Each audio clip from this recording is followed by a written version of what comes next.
আল্লাহ পাকের ফেরেশতা জিবরিল আমিন আলাইহিস সালাম বললেন, ইদ্রিস নবী এখন চতুর্থ আকাশে তোমার এই হেড দপ্তরের পিছনে দাঁড়িয়ে।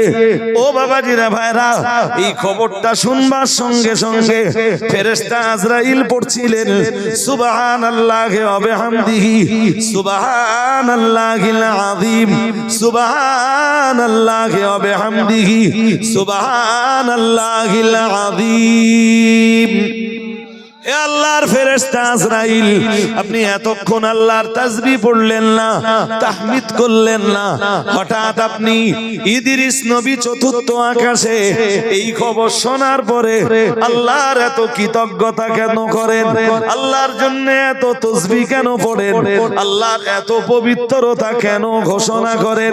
ফেরেশতা আজরাইল বললেন, হে আল্লাহর ফেরেশতা জিবরিল, প্রতিদিন সকালবেলা আমার আল্লাহ আমার হাতে একটা তালিকা ধরিয়ে দেন। 24 ঘন্টায় যারা মারা যাবে ওই তালিকায় তাদের নাম, তাদের বাবার নাম, তাদের পূর্ণাঙ্গ ঠিকানা, তাদের মৃত্যুর জায়গা এবং সময় সব ওই তালিকায় উল্লেখিত থাকে। আর আমি আজরাইল ওই তালিকা দেখে দেখে দেখে দেখে ওই মানুষগুলোর জান কবজ করি। হে আল্লাহর ফেরেশতা জিবরিল, আজ আমার আল্লাহ সকাল বেলায় যে তালিকাটা আমার হাতে ধরিয়ে দিয়েছেন ওই তালিকাতে আমি দেখতে পেলাম আল্লাহ পাকের নবী হযরত ইদ্রিস আলাইহিস সালামের নাম লেখা আছে। শুধু তাই নয়, আরো আমি দেখতে পেলাম আল্লাহ পাকের নবী ইদ্রিস আলাইহিস সালামের নামের পাশে তার মৃত্যুর জায়গার যে কলমটা, তার মৃত্যুর প্লেস যে কলমটাই ছিল ওই কলমটাতে লেখা ছিল চতুর্থ আকাশ আজরাইলের হেড অফিসের পিছনে।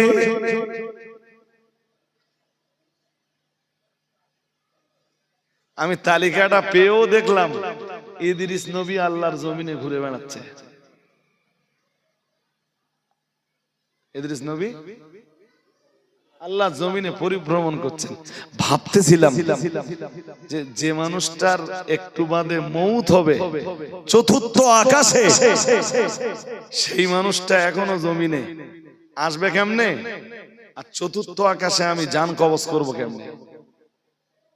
লিস্টটা পাওয়ার পরে ভাবছিলাম আল্লাহ পাকের ফেরেশতা আজরাইল আলাইহিস সালাম বললেন, কিন্তু যে আল্লাহ পাক রব্বুল আলামিন ফেরেশতা যে আল্লাহ পাক রব্বুল আলামিন ইদ্রিস নবীর মৃত্যুর জায়গা নির্ধারণ করেছেন চতুর্থ আকাশ, ওই আল্লাহ অত্যন্ত কৌশল করে সময় হওয়ার অনেক আগে আগেই ইদ্রিস নবীকে চতুর্থ আকাশে পৌঁছে দিয়েছেন।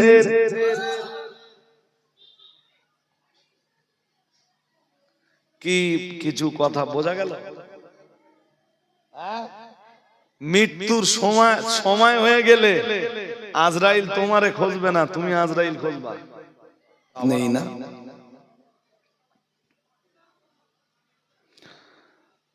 গতকালকের যে জলসাটা ভাঙড়ে ছিল, প্রতি বছর জলসাটা থাকে।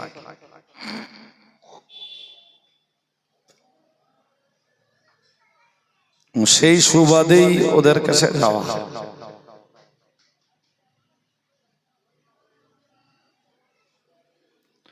জলসা কমিটির ছেলেরা আমাকে বলছে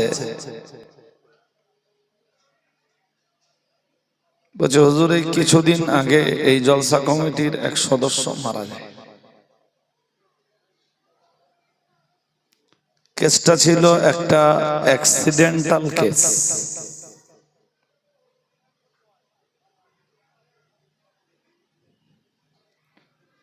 সকালবেলা বাড়ি থেকে বার হই ভালো মন নিয়ে,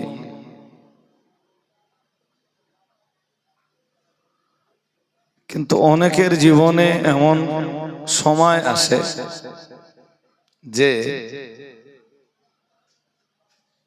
ফিরতে হয় লাশ হয়ে। যারা বসেছেন আমার কথা মন দিয়ে শুনুন। এটা মরহুম হাজী সাহেবের সবরাসানির মজলিস।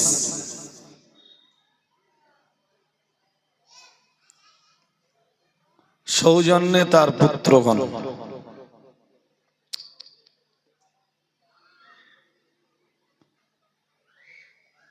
একটা হাদিসে এসে রাসূল পাক সাল্লাল্লাহু আলাইহি ওয়াসাল্লাম বলেন,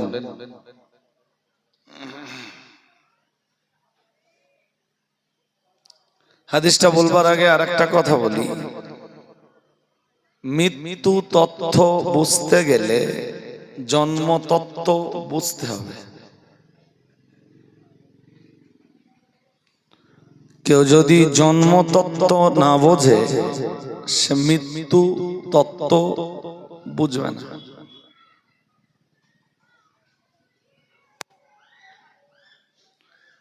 জন্ম এবং মৃত্যুর একে অন্যের সাথে অবিচ্ছেদ্য সম্পর্ক।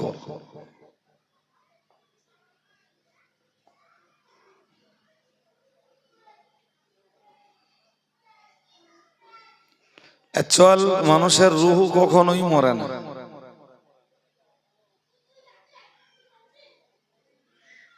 যে হাদিসটা বলছিলাম, হাদিসটাতে এসে প্রিয় রাসূল বলেন,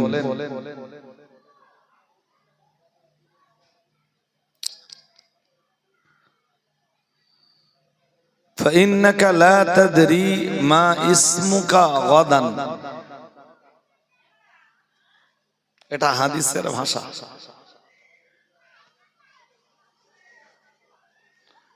নবীজি বলেন, ইদা আসবাহতা ফালা তানতাদিরিল মাসা।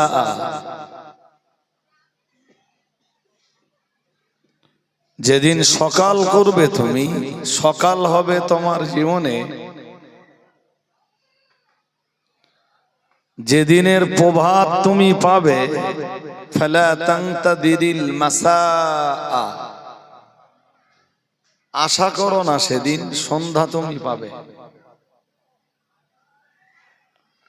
সকাল পেয়েছ, সন্ধ্যা নাও পেতে পারো।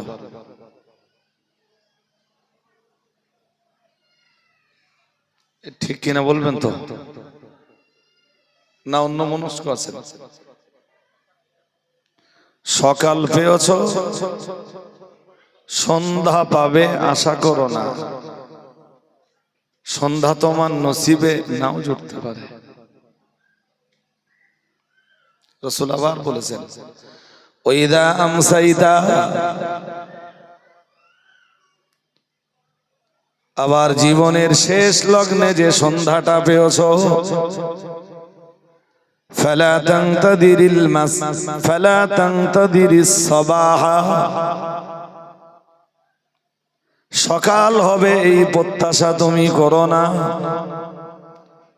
সকাল তোমার জীবনে নাও হতে পারে। আর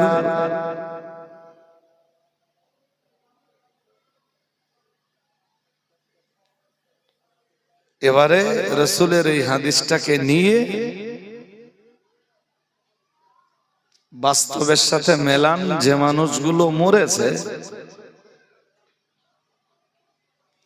সকাল পেয়েছে সন্ধ্যা পায়নি, সন্ধ্যা পেয়েছে, বলুন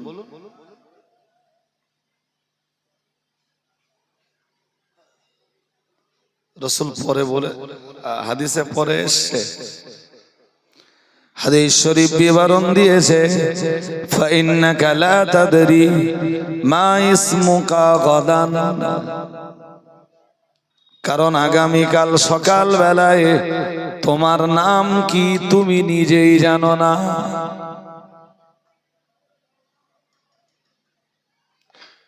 ভাইটাল পয়েন্ট। আমি আজকে রাত্রে মারা গেলে মৃত্যু যেখানেই হোক লাশ মারি যাবে।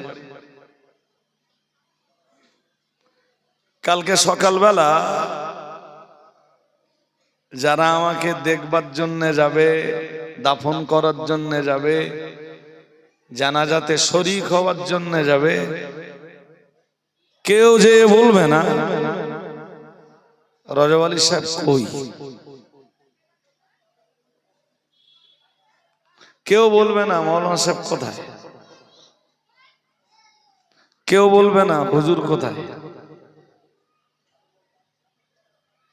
যে যা যাবে মুখে একটাই কথা, লাশ কোথায়।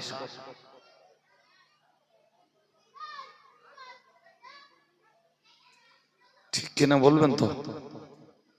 এই বাচ্চা, এই বদমাইশি করলে হবে না বাবা।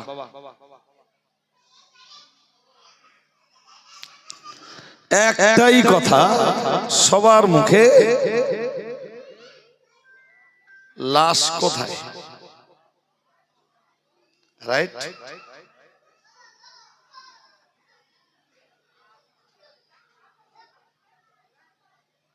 শুনছেন? আপনি মূল্যেও তাই হবে। কেউ বলবে না গোলাম নবী কোথায়, কেউ বলবে না আব্দুল কাইয়ুম কোথায়, কেউ বলবে না নূর মোহাম্মদ কোথায়, কেউ বলবে না গোলাম হোসেন কোথায়। মৃত বাড়িতে এসে সবাই বলবে লাশ কই। তার মানে আজকে যার নাম নূর মোহাম্মদ, মৃত্যুর পরে আর নূর মোহাম্মদ নেই।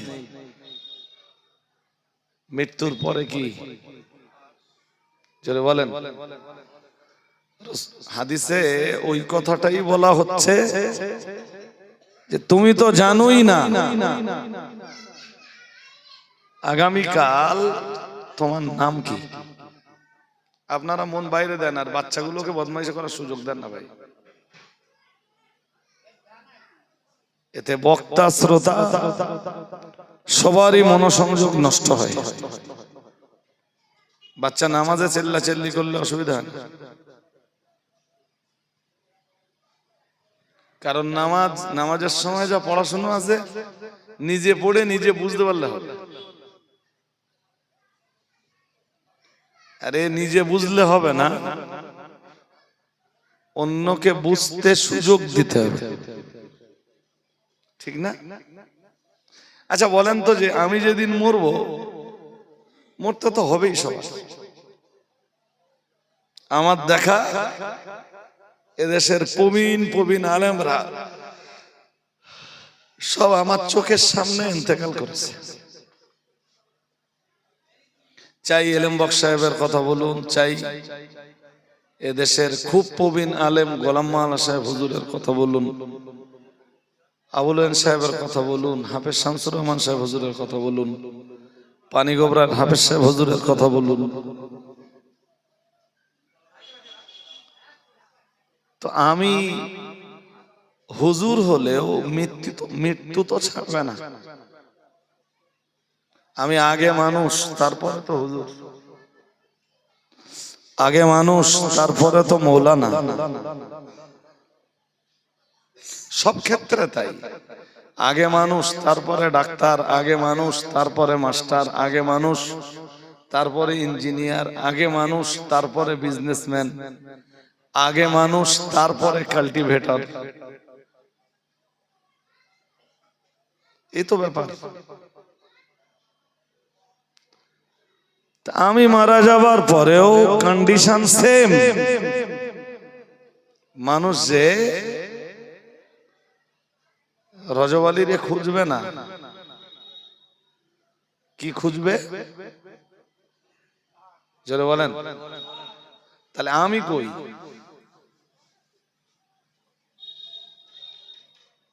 আমার কথা বোঝেননি সবাই? বলছে আমি কোথায়?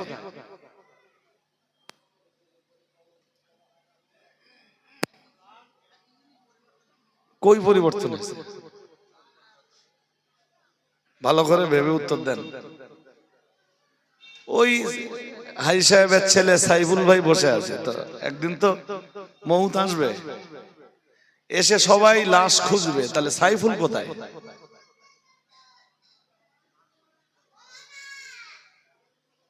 এই কথাটা মাথায় আপনাদের যায়নি, ভালো করে এই কথাটা এবার নেন। আসলে এই যে চেহারাটা দেখছেন, এইটা রজব আলী নয়। এটা রজবালির খোলস।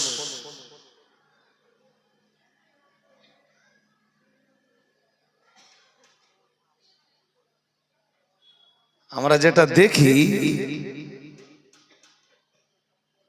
এটা খোলস, আসল রজবালি তার রূহ।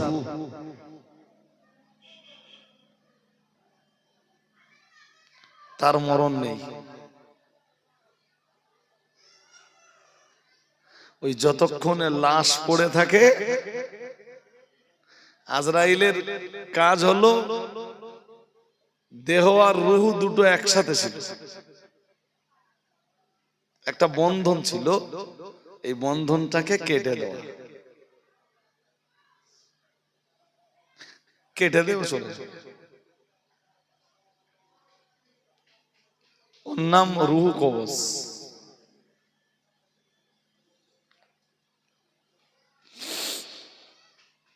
মায়ের পেটের বাচ্চা 4 মাস পর্যন্ত রূহ থাকে না। রূহ কি থাকবে? 120 দিন বয়সে মায়ের পেটে বাচ্চার স্ট্রাকচার তৈরি হয়। কতদিন? 120 ডেজ। 30 দিয়ে ভাগ করলে 3 4 12, 120, মানে 4 মাস। সবার একই সিস্টেম বল, সবাই মায়ের পেট থেকেই এসছি, আর 4 মাসেই আল্লাহ আমাদের স্ট্রাকচার গড়েছেন।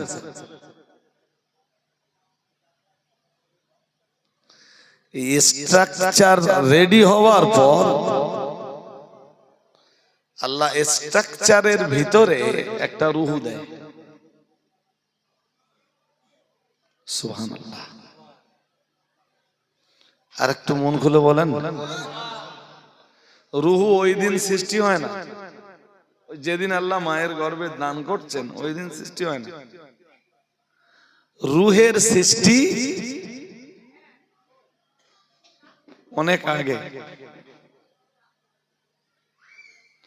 মায়ের পেটে আসবার আগে মানুষের আর একটা জগৎ ছিল, যে জগতের নাম আলামে আরওয়াহ, রূহের জগৎ। আমরা সব ওখানে ছিলাম, এখনো যারা আসেনি দুনিয়ায় ওরা এখন ওখানে আছে। যারা মায়ের পেটেও জায়গা নেয়নি, 4 মাস হয়নি, ওরা সব ওই রূহের জগতে আছে। রূহের জগৎ থেকে আর এক জগৎ মায়ের পেট।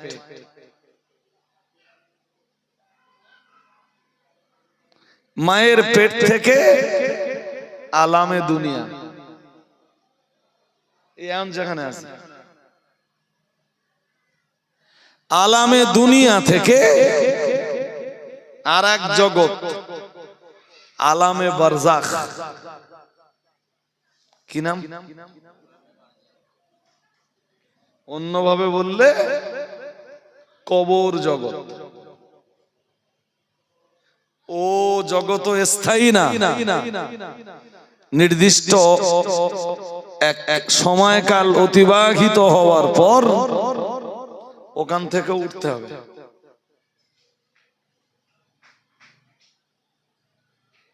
ইয়াউমে মাহশার,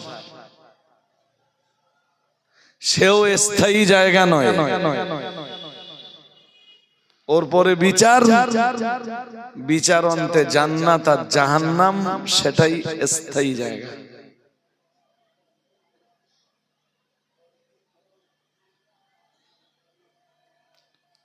কি কি কথা বলছি কি বুঝতে পারছেন সবাই?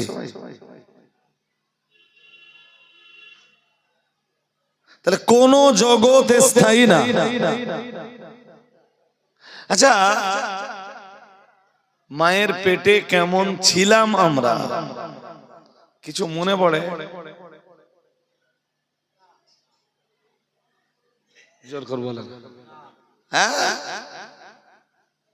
তা এর আগের জগৎটা তো মায়ের পেটে, আর তার আগের জগৎ রুহের জগৎ।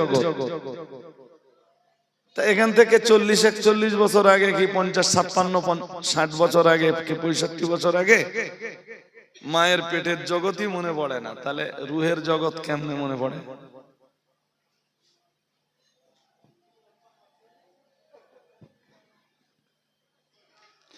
তো মায়ের পেটে যখন বাচ্চার বয়স 4 মাস হয়, আল্লাহ দেহটা তৈরি করে দেহের ভিতরে একটা রুহ দেয়। সুবহানাল্লাহ। আর একটু মন খুলে বলেন। তখন মায়ের পেটে বাচ্চা নড়াচড়া শুরু করে। বাচ্চা মন বাইরে দিন না, দিন এরকমটা হবে ভাই, সন্ধ্যাবেলা না, আর এতগুলো ঘর বাড়ি, এতটা পরিবার বাস করে, এরপরে সবার বিবেক বুদ্ধি সদবোধ সমান হয় না। সদবোধ বোঝেন? আর কি করা, এর ভিতর দিয়ে আমাকে কথা বলতে হবে আর আপনাদেরকে কথা শুনতে হবে।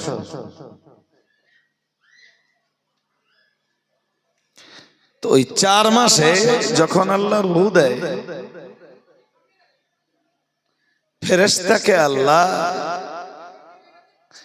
কিছুটা বিষয় লিখে ফেলতে নির্দেশ দেয়। ওখানেই থাকে এক ফেরেশতা, কোথায়? মায়ের সন্তানদানিতে।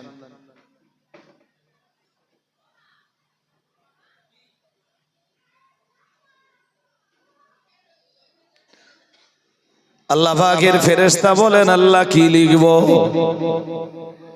মহান আল্লাহ বলেন, 1 নম্বরে লিখে ফেলো মায়ের গর্ভস্থিত ওই বাচ্চা, যে বাচ্চার ভিতরে মায়ের পেটের ভিতরে রূহ দান করা হয়েছে, ওই বাচ্চা পৃথিবীতে যে বাঁচবে কতদিন।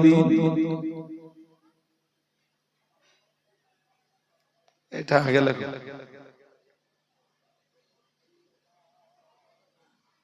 শুনছেন? ফেরেশতার কলম একটা বয়স বেঁধে দেয়। ধরুন ফেরেশতার কলম লিখলো 16 বছর। কত?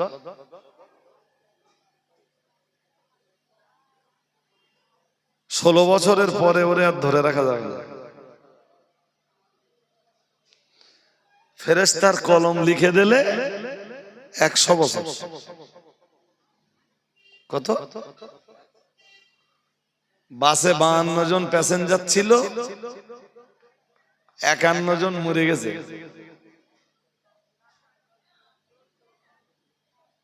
লোকটা বেঁচে গেল।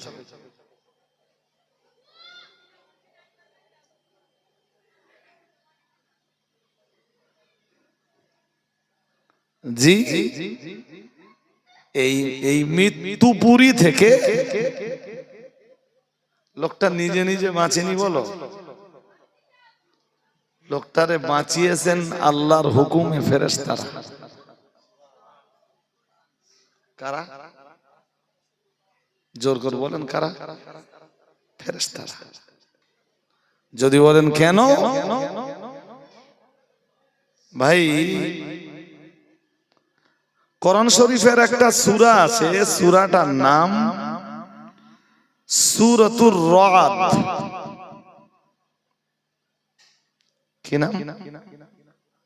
জোরে বলেন। সূরাতুর রাদ, 12 পারা, সূরা ইউসুফের পরের সূরা। এই সূরাটার 11 নম্বর আয়াত, 11 নম্বর, কোটেশন নাম্বার 11। লাহু মুআক্কিবাতুম মিন বাইনি ইয়াদাইহি ওয়া মিন খালফিহি ইয়াহফাযুনাহু মিন আমরিল্লাহ আয়াতটা খুব মজাদার একটা আয়াত। বলছে মানুষের সামনে পিছনে থাকে, খুব মন দিয়ে না শুনলে বুঝবেন না। মানুষের সামনে পিছনে থাকে সংরক্ষণকারী ফেরেশতা। সুবহানাল্লাহ। আর একটু মন খুলে বলেন না, প্রত্যেক মানুষের সামনে এবং পিছনে থাকে কি ফেরেশতা?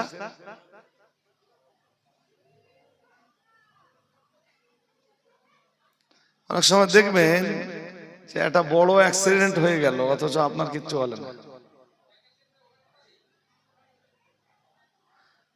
হতে যাচ্ছিল অ্যাক্সিডেন্টটা নিশ্চিত, অথচ হয়নি।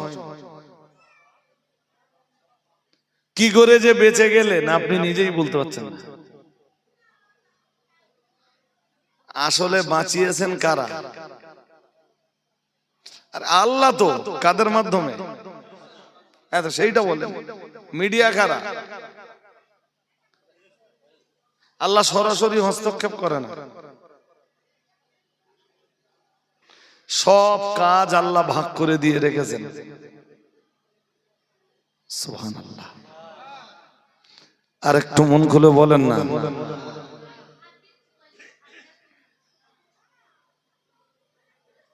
আপনার জীবনে হয়তো ঘটে থাকবে এরকম, একটু মনে করেন।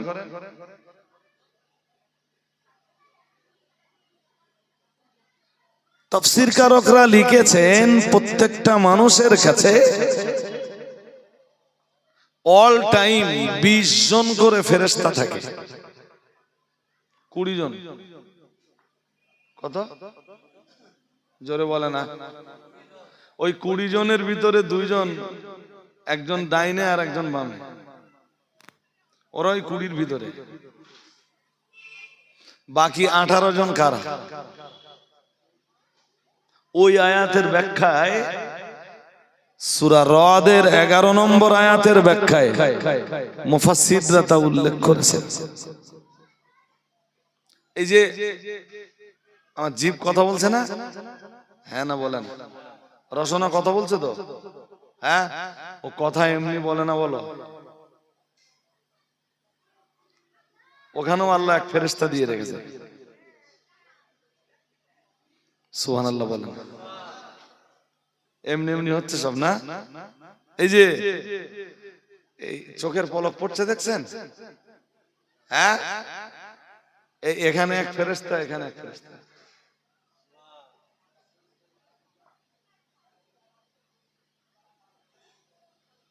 তুমি যে বান্দা পাপ করার আগে এদিক ওদিক দেখে না কেউ আছে কিনা,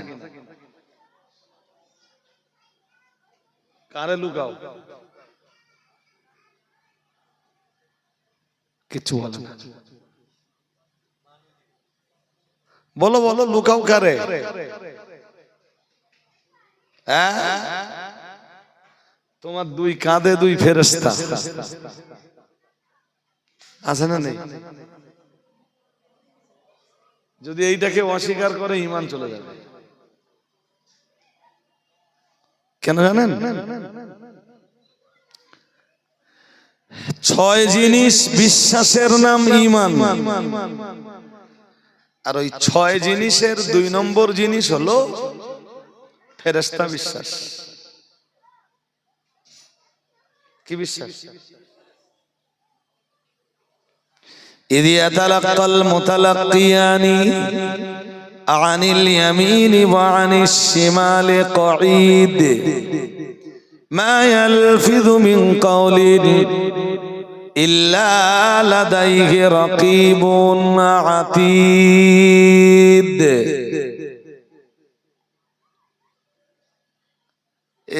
এসব কথা একটাও আমার না বলা, সব কোরআনের। এবার বলেন, মায়ের রিহমে, যেটাকে আপনাদের ভাষায় আপনারা বলেন সন্তানদানী, সন্তান এমনি তৈরি হয় না? বলো। কি মনে হয় যে আপনি আমি এমনি এমনি তৈরি হয়েছি? হ্যাঁ,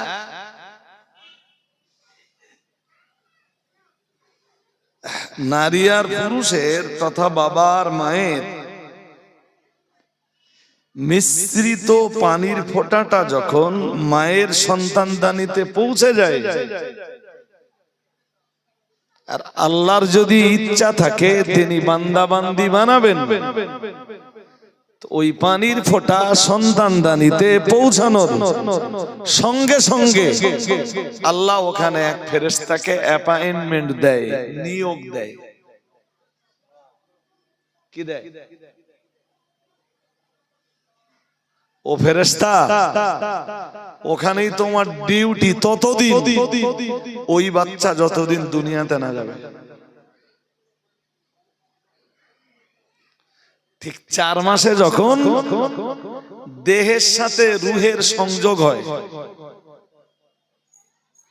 দেহের সাথে বলুন বলুন রূহ। এবার জিজ্ঞেস করতে পারেন রূহ কি জিনিস? দেখা যায় না? তা আপনারা বহু মানুষের মৃত্যুর বিছানায় তো থেকেছেন,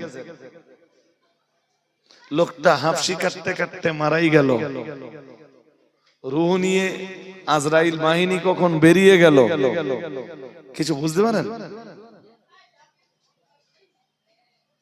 কথা বলেন। আরে ওইগুলো যে কি বলে ডাক্তারের ভাষায়, আমরা তো আমার ডাক্তার টাক্তার না। স্ট্রোক হলে,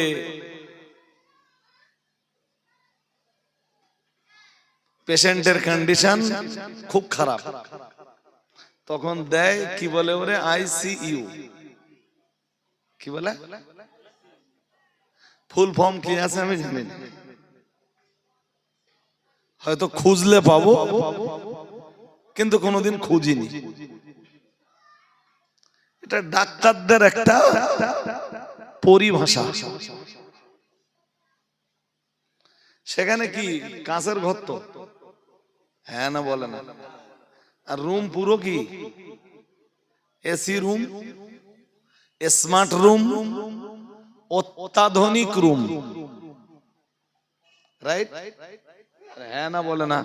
হ্যাঁ, ওখানে হাওয়া বাতাস, বাইরের হাওয়া ভিতরে যাচ্ছে না, ভিতরের হাওয়া বাইরে আসছে না। বাড়ির লোকের তাই ঢুকতে দেয় না 3 দিন, প্রতিদিন লাখ লাখ টাকা গুনে যাচ্ছে বলো বাড়ির লোকেরা।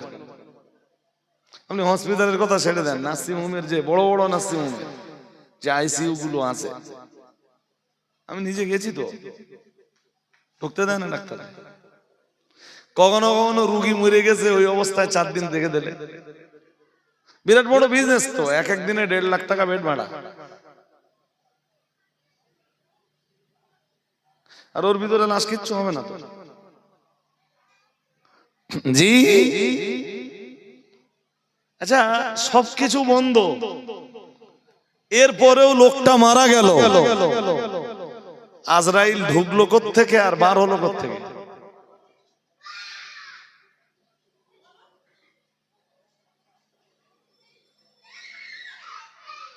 উত্তরটা আমার বুঝে দেন দেখি। আপনাদের জ্ঞান আছে, বুদ্ধি আছে, বিবেক আছে, সব আছে। জান কবজ করার সময় হলে আজরাইল বাহিনী সেখান ছুটে চলে যায়। এই পর্যন্ত কথা মনে রাখেন, এটা কথা প্রায় বলি, আজও বলছি। প্রায় মানে যেখানে প্রয়োজন হয় বলি। শুনলে, মন দিয়ে শুনলে খুব মজা পাবে।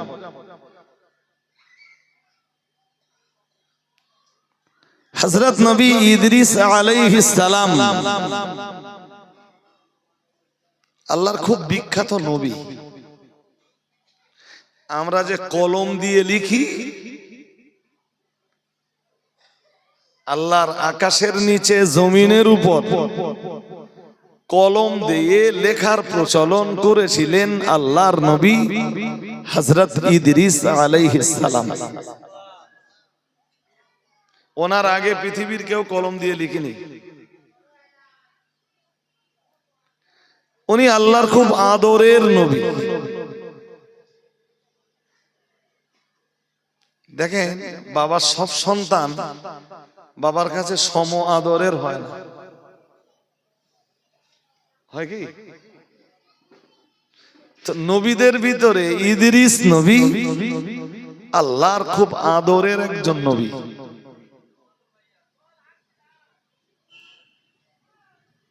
ইদ্রিস নবীর ব্যাপারে কোরআন শরীফের একটা আয়াত আছে, আল্লাহ বলেছেন রাফানাহু মাকানান আলিয়া। মহান আল্লাহ জানিয়েছেন আর অনেক অনেক উঁচু স্থানে আমি আমার নবী ইদ্রিসকে উঠিয়ে নিয়েছি। আর একটু মন খুলে বলেন কত উপরে সেটা একটু বুঝে নেন।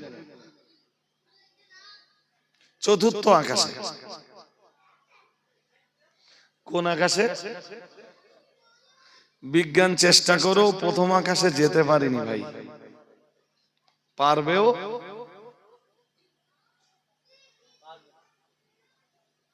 আপনি বলতে পারেন যে আপনি কি জানেন পারবে না? আকাশে পৌঁছাতে পারে শুধু তারা আল্লাহর মদত পায় যারা। এই পর্যন্ত 3 জন লোক গেছে, 3 জন মানুষ আকাশে পৌঁছেছে। 1 ইদ্রিস নবী, 2 ঈসা নবী, 3 মুহাম্মদুর রাসূলুল্লাহ সাল্লাল্লাহু। এর বাইরে চতুর্থ কোন লোক আজও যেতে যাবেই বা কেমনে ভাই? সূর্য পৃথিবীর চাইতে 13 লক্ষ গুণ বড়, যেটা বিজ্ঞানের বক্তব্য। মানে পৃথিবীর মতো 13 লক্ষ পৃথিবী একটা সূর্যের ভিতরে ঢুকে যাবে।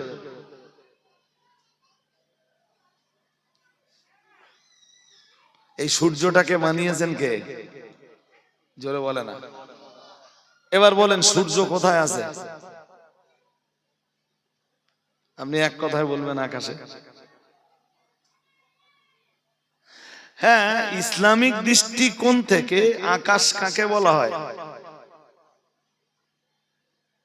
আকাশের অনেক ব্যাখ্যা। এক ব্যাখ্যা, উপরে যা দেখি সবই আকাশ। আকাশের দ্বিতীয় ব্যাখ্যা মেঘমালা।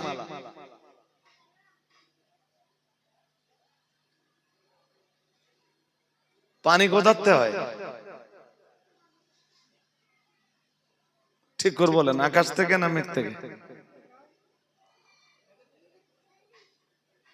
তা আমরা ওই পানিরে আকাশে পানি বলি কেন? মেঘ কোথায় আর আকাশ কোথায়?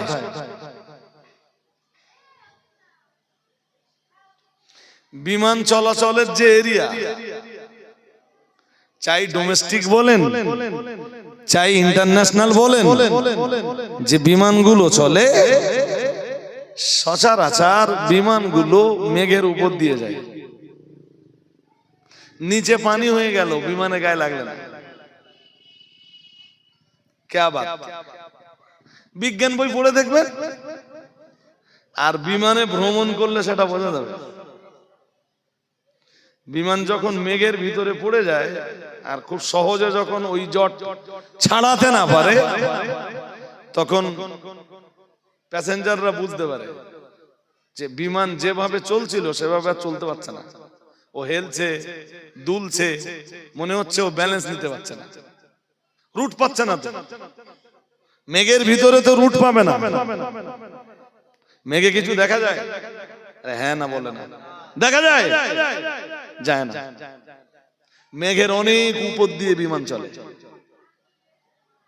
ও বিজ্ঞানের ভাষায় জি ওই মাথার উপরে 6টা-7টা স্তর আছে। কোন স্তরে বিমান চলে আর কোন স্তর থেকে পানি হয় বিজ্ঞান সেও বলেছে। যাক, আমি এত কথা, হ্যাঁ ও তো ওইটাই বোঝালুম তো এতক্ষণ ধরে।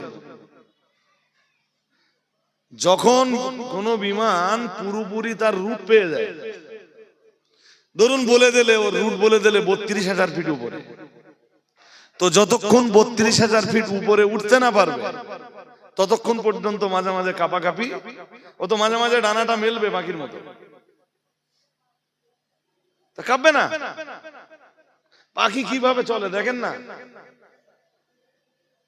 কোরআনে তো আল্লাহ ওইটাই বলেছেন, আওয়ালাম ইয়ারাউ ইলাত তায়রি ফাওকাহুম সাফাতিউ ওয়া ইয়াকবিদিন মা ইউমসিকুহুন্না ইল্লার রহমান।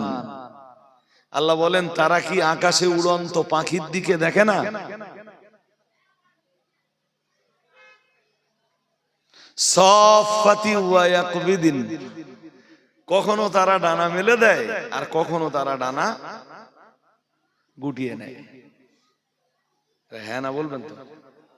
কখনো ডানা মেলে আর কখনো। আল্লাহ বলতেছেন পাখির কি ক্ষমতা আছে মহাশূন্যে ওরা ভেসে থাকবে? মা ইউমসিকুহুন্না ইল্লার রহমান। পাখি এইভাবে আকাশে ভেসে থাকে কেন জানো? এটা রহমানের দয়া। আর একটু মন খুলে বলো, কে সেই রহমান? হ্যাঁ, ভালো উঠতে পারে এরকম পাখিদের দেখবেন, ওরা যখন উড়ে উপর থেকে নিচে এসে বসে, ওদের ওই উপর থেকে উড়ে এসে উপর থেকে নিচে এসে বসার দৃশ্য আর বিমানের ল্যান্ড করার দৃশ্য দুটো সেম। দুটো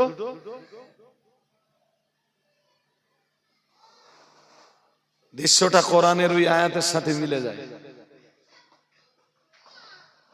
কিন্তু যখন বিমান রুট পেয়ে যায় তখন মনে হবে আপনার যে ঘরের ভিতরে বসে আছে, ও নড়াচড়া কিচ্ছু করবে না।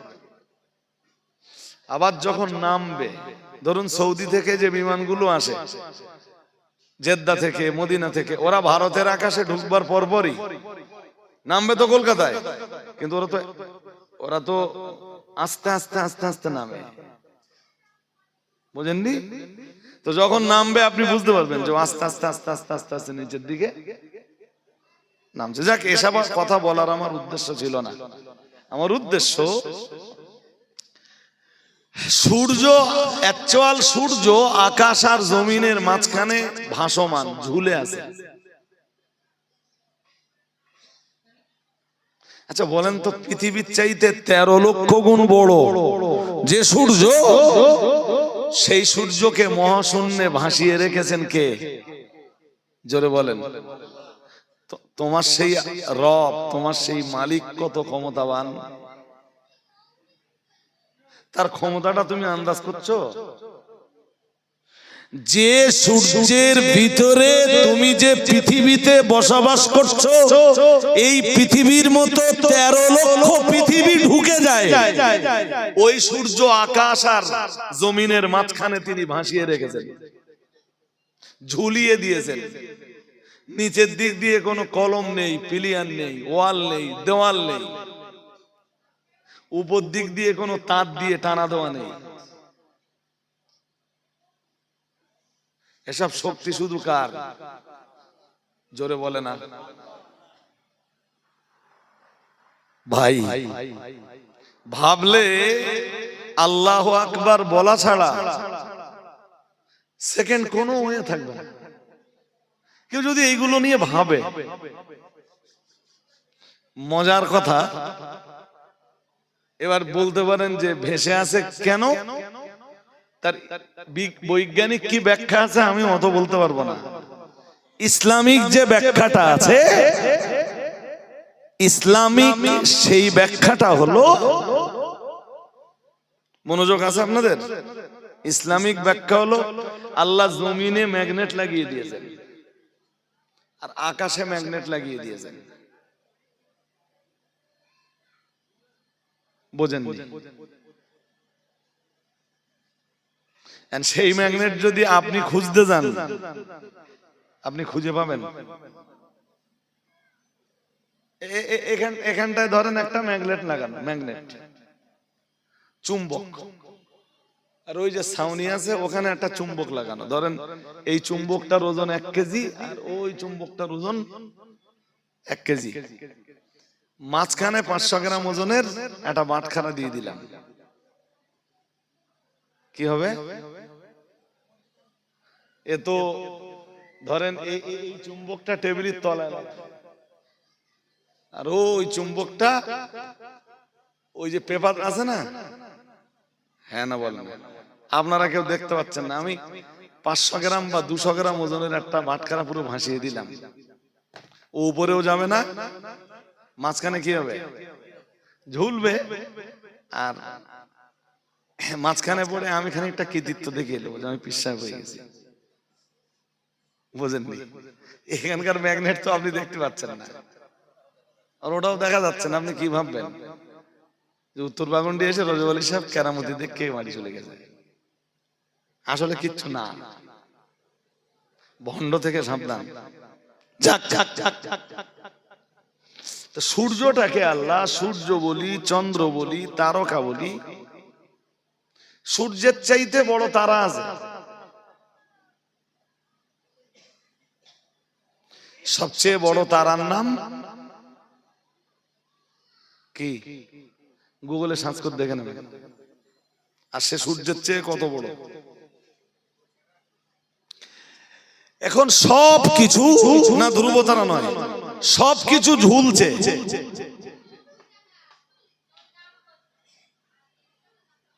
কোনটা আকাশের গায়ে লেগে নেই। সূর্য আকাশে, চাঁদ আকাশে, এর মানে এরকমটা না বলো যে আকাশের গায়ে জড়িয়ে আছে,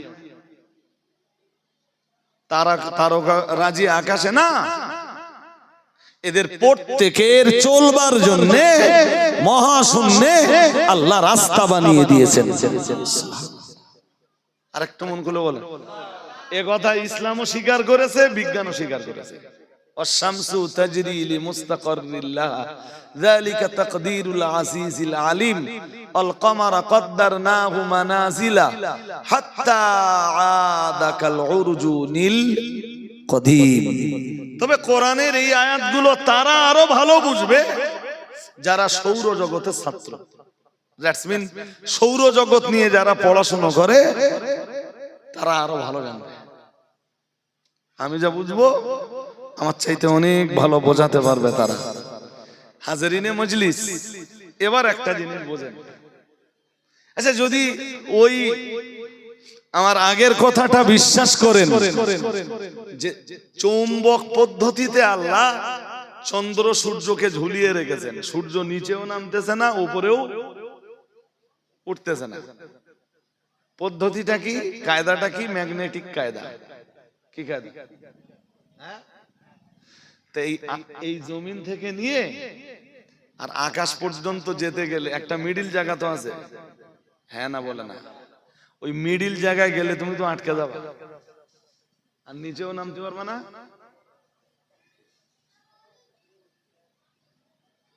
কেমনে উঠবা?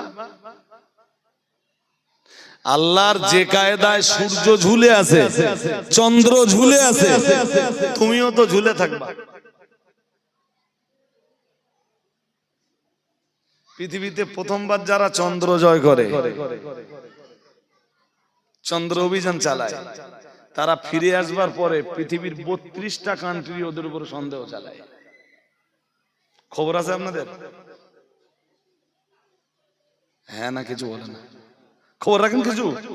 হ্যাঁ ভাই, আমি কারোর উপর সন্দেহটাও করতেছি না। হ্যাঁ বিজ্ঞান বলছে, হ্যাঁ দেখে এসছি, হ্যাঁ। তবে এটাও মনে রাখবেন, কোরআনের থিওরি স্থায়ী, বিজ্ঞানের থিওরি অস্থায়ী। কোরআনের থিওরি অপরিবর্তনীয়, বিজ্ঞানের থিওরি পরিবর্তনীয়। বিজ্ঞান আজকে একরকম বলে, কালকে আর এক রকম বলে, আর কোরআন 1500 বছর আগে যা বলবার বলে বসে আছে। নতুন করে কিছু বলেছে? হ্যাঁ না বলে না? বলবেন তো?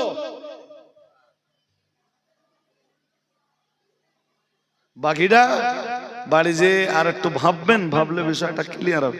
আমার বক্তব্য এই জায়গাটায় না, এখন এই মহাশূন্য ক্রস করা একটাই রাস্তা, শুধু তারাই পারে, আল্লাহর ইচ্ছা ইরাদা যাদের জন্য হয়। সুবহানাল্লাহ। এনারা সংখ্যায় 3 জন। কয়জন? 1 ইদ্রিস নবী, 2 ঈসা নবী, 3 মুহাম্মদুর রাসূলুল্লাহ সাল্লাল্লাহু।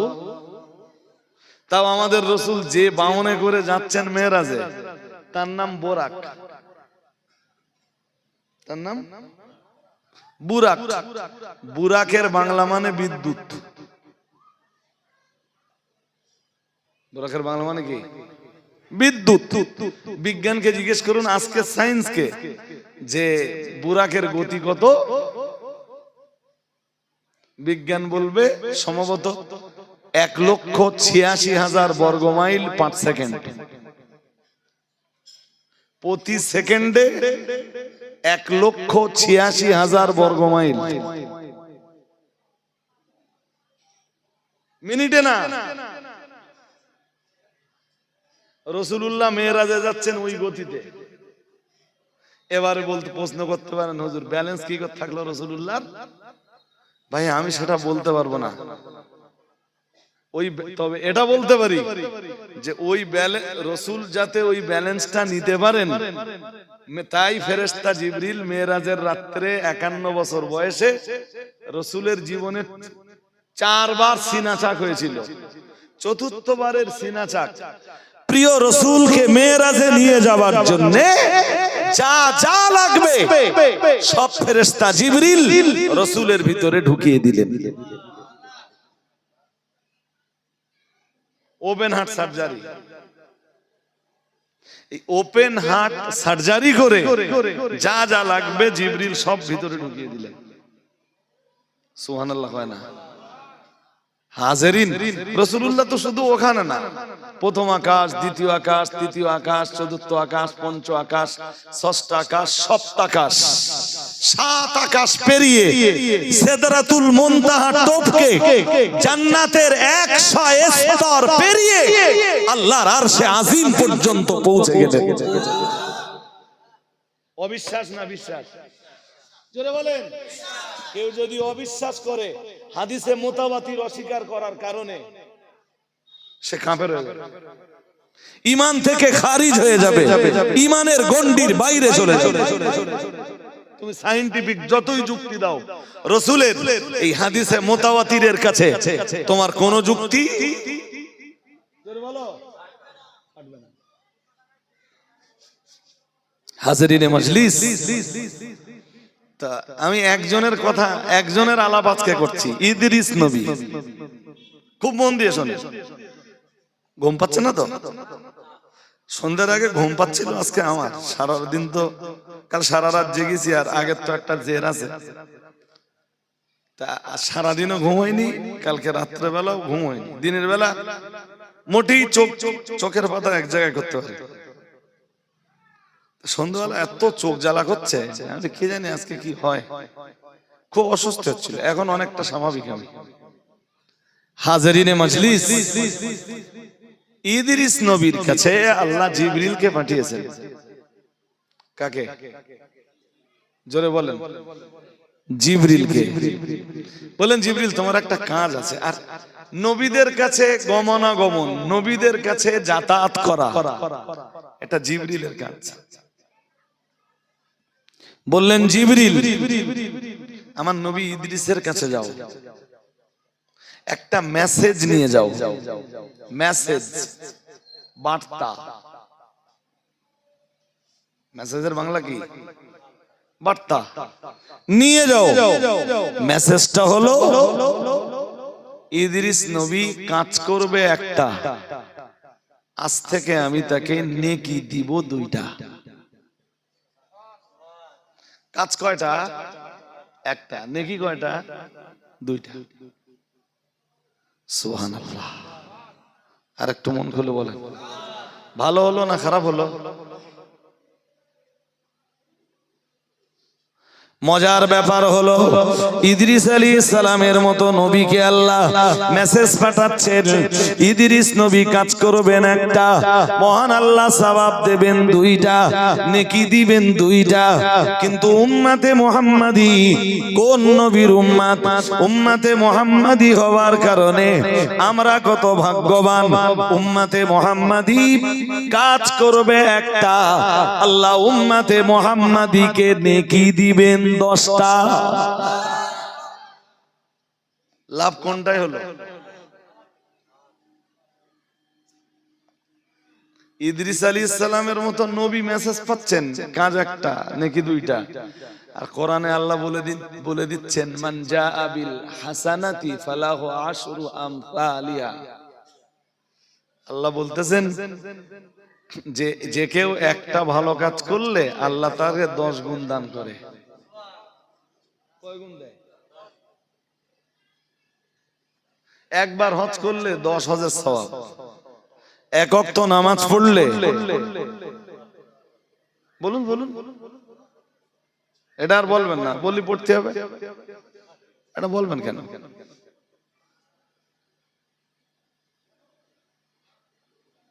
সুবিধা আছে না? হ্যাঁ না বলেন। অ্যাডভান্টেজ আছে না নেই?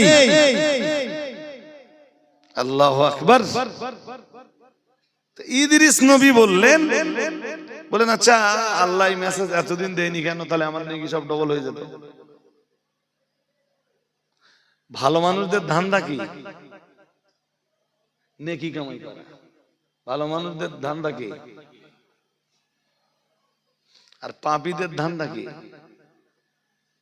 আর একটু বাঁচতে পারলে আর একটু মদ খাওয়া হবে, আর একটু বেঁচে থাকলে আর একটু গান শোনা হবে, আরো কিছুদিন বাঁচলে আরো কিছু হারাম পয়সা উপার্জন করা। এই তো পাপীর ধান্দা। আর আল্লাহওয়ালাদের ধান্দা কি? কিছু বলে না। ভালো মানুষ কে বলেন দিন পৃথিবীতে? বলেন বলেন।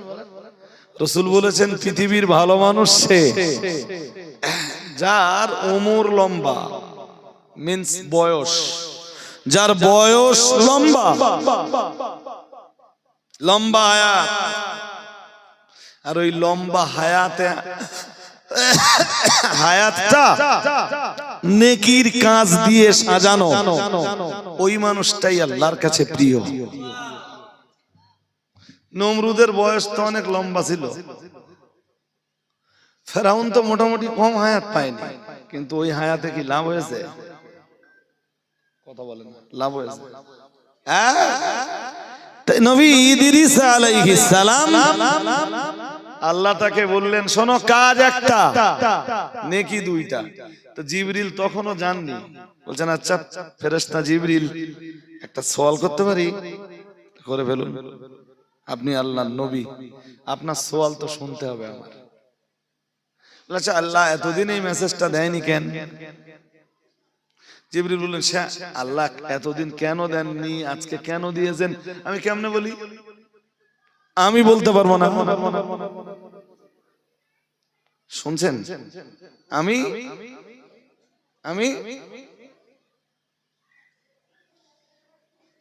ইদ্রিস নবী বললেন আচ্ছা আমি বাঁচবো কতদিন? দেখেন আমার কাছে তো মৌতের দপ্তর নেই, আমার কাজ তো আলাদা, নবীদের সাথে সংযোগ রাখা। এটা তো আমি বলতে পারবো না, তবে আমি যতটা জানি আপনার হায়াত খুব বেশি দিন নেই। তাহলে বলেন কি আল্লাহ এই মেসেজ দিলেন কাজ একটা সওয়াব দুইটা, আর এর ভিতরে আপনি বলছেন আমার হায়াত খুব বেশি দিন নেই, তাহলে আমি তো খুব বেশি নেকি আর কামাই করতে পারবো না। আচ্ছা এর চেয়ে ভালো মেসেজ বা নিউজ আমি আমার মৃত্যুর ব্যাপারে কিছু পেতে পারি না? তাহলে কেন নয়? আরো ক্লিয়ারলি কিছু জানতে হলে আল্লাহর ফেরেশতা আজরাইলের কাছে, মৌতের দপ্তর আজরাইলের কাছ থেকে জানতে হবে, ঠিক না? আরে হ্যাঁ না বলে না। ইদ্রিস নবী বলেন আচ্ছা আমার জন্য একটা কাজ করবেন আপনি। তাহলে কি? কেন করব না? তাহলে আপনি একটু আজরাইলকে সুপারিশ করুন আমার ব্যাপারে, আর আজরাইল আল্লাহকে সুপারিশ করবেন। সুপারিশের বিষয় হলো আল্লাহ আমার হায়াতকে একটু লম্বা করে দেন। বললেন কেন না? আমি আজরাইলকে বলবো আপনার ব্যাপারে। আল্লাহ পাকের নবী ইদ্রিস বললেন আপনি যখন আজরাইলকে বলবেন সেখানে যদি আমি থাকি তাহলে কোনো সমস্যা নেই, থাকবেন আপনি, আপনি আল্লাহর নবী, আপনারে সামনে রেখে সুপারিশ করব। আচ্ছা আজরাইলের সামনে যাওয়া ঠিক? নবীর কথা ছেড়ে দেন, আমাদের কথা বলেন দিন। যদি শোনা যায় যে ওই ফাঁকা মাঠে আজরাইল দেখা যাচ্ছে, দেখার জন্য যাবেন? যদি বলে জিবরাইল দেখা যাচ্ছে, ভয় নেই যে কারো ধরবে টরবে, তো আজরাইল দেখা যাচ্ছে, বলা যায় যদি ধরে দেয়। ইদ্রিস নবী বললেন আচ্ছা আমি যদি সঙ্গে যাই অসুবিধা? তাহলে না না না, নো প্রবলেম, আপনি যেতে পারেন, চলুন। তাহলে আমি যেতে পারি, কিন্তু আল্লাহর ফেরেশতা আজরাইলের দপ্তর চতুর্থ আকাশে, মৃত্যুর দপ্তর চতুর্থ আকাশ থেকে নিয়ন্ত্রিত হয়। কোন আকাশ? জোরে বলে না। চতুর্থ আকাশ থেকে নিয়ন্ত্রিত হয়। ইদ্রিস নবী বললেন তো আমি কেমনে যাব? বললেন পুরো সহজ ব্যাপার। কেমন? বললেন আল্লাহ আমার 6টা ডানা দিয়েছেন। কোরআনে আছে ফেরেশতারা ডানাওয়ালা, ফেরেশতাদের ডানা আছে, আর জিবরিলের 6শত ডানা, আর ছোট ছোট ডানা আছে, বড় বড় ডানা। তাহলে আমি আমার দুটো ডানা মেলে দেব, আপনি ওই ডানায় বসে পড়বেন। তাহলে তারপর তাহলে আমি আপনার উড়িয়ে নিয়ে চলে যাব চতুর্থ আকাশে। নিয়ে যাচ্ছেন কে? হুকুম কার? আল্লাহ। আল্লাহর হুকুমও হয়ে গেছে। অল্পক্ষণে ইদ্রিস নবীকে নিয়ে চতুর্থ আকাশে নামিয়ে দিলেন ফেরেশতা জিবরিল। নামিয়ে দিয়ে বললেন শুনুন আপনি একটু ওয়েট করুন, আমরা তো একরকম যাচ্ছি উইদাউট ইনফরমেশনে, আমি অন্তত ইনফরমেশনটা দেই যে আমি আজকে কেন এসেছি। ফেরেশতা জিবরিল চলে গেলেন আজরাইলের দপ্তরে। দুইজনের সালাম বিনিময় হলো, সালামের আদান প্রদান হলো। ফেরেশতা আজরাইল জিজ্ঞেস করলেন হে আল্লাহর ফেরেশতা জিবরিল, হঠাৎ আপনি চতুর্থ আকাশে আমার দপ্তরে? ফেরেশতা জিবরিল বললেন আমি নিজের কোনো কাজ নিয়ে আসিনি, আল্লাহর নবী ইদ্রিস আলাইহিস সালামের একটা কাজ নিয়ে এসেছি। বললেন কি কাজ? তা টোটাল বিবরণ দিলেন ফেরেশতা জিবরিল। ইদ্রিস নবী সঙ্গে আছেন, শুধু ওইটুকু বাকি রেখেছেন, আর বাকি সব বলে ফেলেছেন।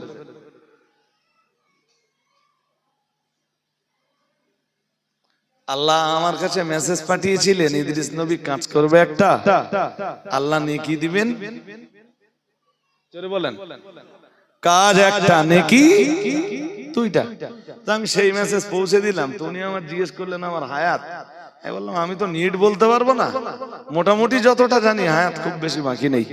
এর চেয়ে বেশি কিছু জানতে হলে বা ক্লিয়ারলি জানতে হলে ফেরেশতা আজরাইলের কাছে জানতে হবে, কারণ মউতের দপ্তরটা ওনার হাতে। তো ইদ্রিস নবী আমার বললেন আপনি আজরাইলকে সুপারিশ করুন, আজরাইল আল্লাহর কাছে সুপারিশ করুন যাতে আমার হায়াত একটু বেড়ে যায়। তাহলে কেন নয়, আমি সুপারিশ করব। তিনি বললেন সুপারিশের সময় যদি আজরাইল আলাইহিস সালামকে যখন সুপারিশ করবেন যদি আপনার সঙ্গে থাকি, আমি বললাম নো প্রবলেম, সমস্যা নাই। কিন্তু আজ ফেরেশতা আজরাইলের হেড দপ্তর, সে তো চতুর্থ আকাশের উপরে। উনি বললেন এই পর্যন্ত বলে ফেরেশতা আজরাইল আলী ফেরেশতা জিবরিল আলাইহিস সালাম এবারে বললেন ইদ্রিস নবীর ওই সুপারিশ নিয়ে আমি তোমার দপ্তরে এসেছি।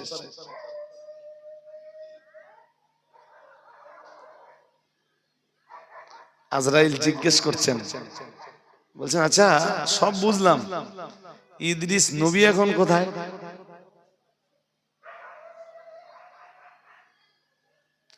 আল্লাহ পাকের ফেরেশতা জিবরিল আমিন আলাইহিস সালাম বললেন ইদ্রিস নবী এখন চতুর্থ আকাশে তোমার এই হেড দপ্তরের পিছনে দাঁড়িয়ে। ও বাবাজিরা ভাইরা, এই খবরটা শুনবার সঙ্গে সঙ্গে ফেরেশতা আজরাইল পড়ছিলেন সুবহানাল্লাহি ওয়া বিহামদিহি সুবহানাল্লাহিল আযীম সুবহানাল্লাহি ওয়া বিহামদিহি সুবহানাল্লাহিল আযীম। এ আল্লাহর ফেরেশতা আজরাইল, আপনি এতক্ষণ আল্লাহর তাসবিহ পড়লেন না, তাহমিদ করলেন না, হঠাৎ আপনি ইদ্রিস নবী চতুর্থ আকাশে, এই খবর শোনার পরে আল্লাহর এত কৃতজ্ঞতা কেন করেন? আল্লাহর জন্য এত তাসবিহ কেন পড়েন? আল্লাহর এত পবিত্রতা কেন ঘোষণা করেন? ফেরেশতা আজরাইল বললেন, হে আল্লাহর ফেরেশতা জিবরিল, প্রতিদিন সকালবেলা আমার আল্লাহ আমার হাতে একটা তালিকা ধরিয়ে দেন, 24 ঘন্টায় যারা মারা যাবে ওই তালিকায় তাদের নাম, তাদের বাবার নাম, তাদের পূর্ণাঙ্গ ঠিকানা, তাদের মৃত্যুর জায়গা এবং সময় সব ওই তালিকায় উল্লেখিত থাকে। আর আমি আজরাইল ওই তালিকা দেখে দেখে দেখে দেখে ওই মানুষগুলোর জান কবজ করি। হে আল্লাহর ফেরেশতা জিবরিল, আজ আমার আল্লাহ সকালবেলায় যে তালিকাটা আমার হাতে ধরিয়ে দিয়েছেন, ওই তালিকাতে আমি দেখতে পেলাম আল্লাহ পাকের নবী হযরত ইদ্রিস আলাইহিস সালামের নাম লেখা আছে।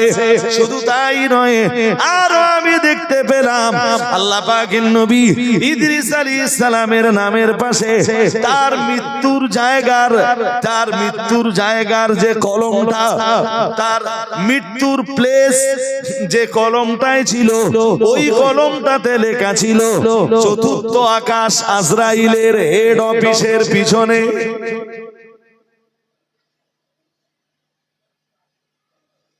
আমি তালিকাটা পেয়েও দেখলাম ইদ্রিস নবী আল্লাহর জমিনে ঘুরে বেড়াচ্ছে। ইদ্রিস নবী আল্লাহ জমিনে পরিভ্রমণ করছেন। ভাবতেছিলাম যে মানুষটার একটু বাদে মৌত হবে চতুর্থ আকাশে, সেই মানুষটা এখনো জমিনে আসবে কেমনে? আর চতুর্থ আকাশে আমি জান কবজ করব কেমনে?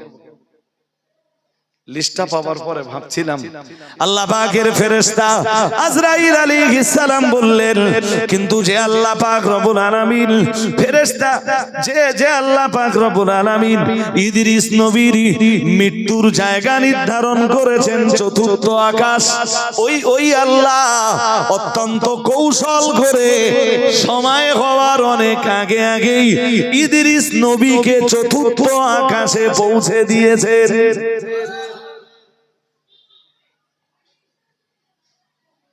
কি কিছু কথা বোঝা গেল? মৃত্যুর সময় হয়ে গেলে আজরাইল তোমারে খুঁজবে না, তুমি আজরাইল খুঁজবা। বোঝা যায়নি নাকি? ভালো বোঝা যায়নি? এটা কোথায় আছে জানেন? রাফানাহু মাকানান আলিয়্যা, কোরআনের এই আয়াতের তাফসীরে। গল্প টল্প শোনায়নি বলো? এ ঠাকুমার ঝুলি নামিও বইতে পড়া না। কোরআনের ওই আয়াতের তাফসিরে লেখা আছে, জি যার যখন মৌতের সময় হয়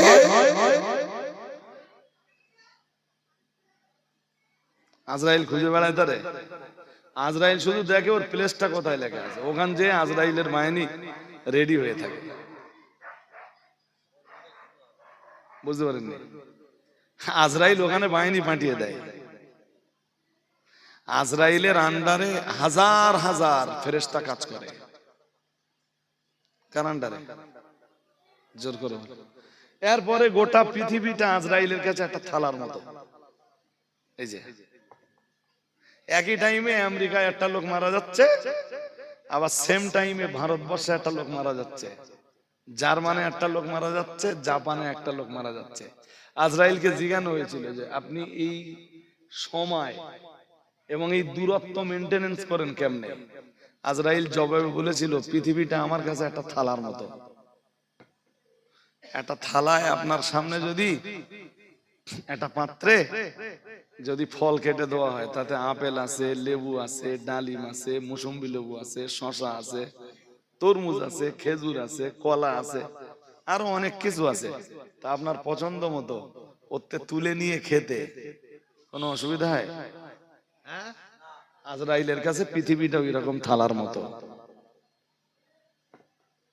আজরাইলের কোনো অসুবিধা কথা কয় না, আজরাইলের কোনো প্রবলেম হয় না।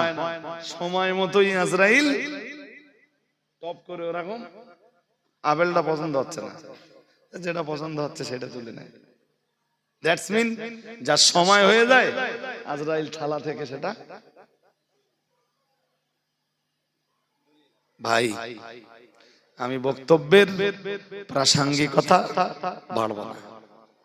আমি শুরুতে একবার বলেছিলাম, তখন সবাই ছিলেন না, যে মরহুম হাজী সাহেব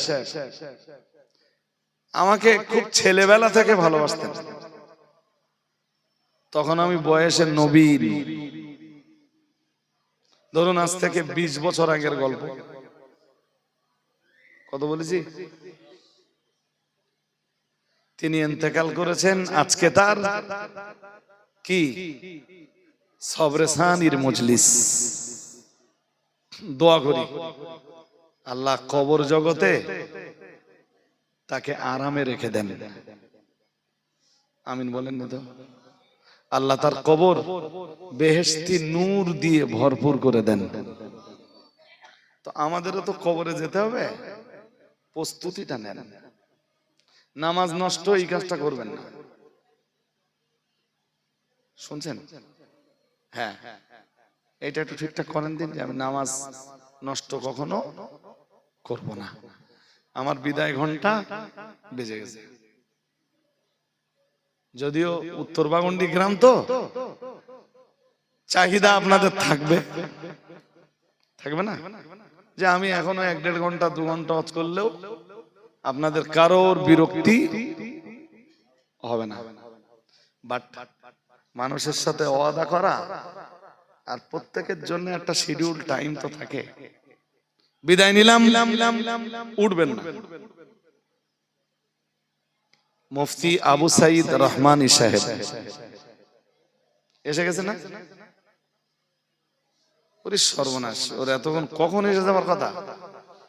আপনারা খবর নেননি, তার দায় আমার বাচ্চা বলিতে হবে না। হ্যাঁ হ্যাঁ, তো ওখানে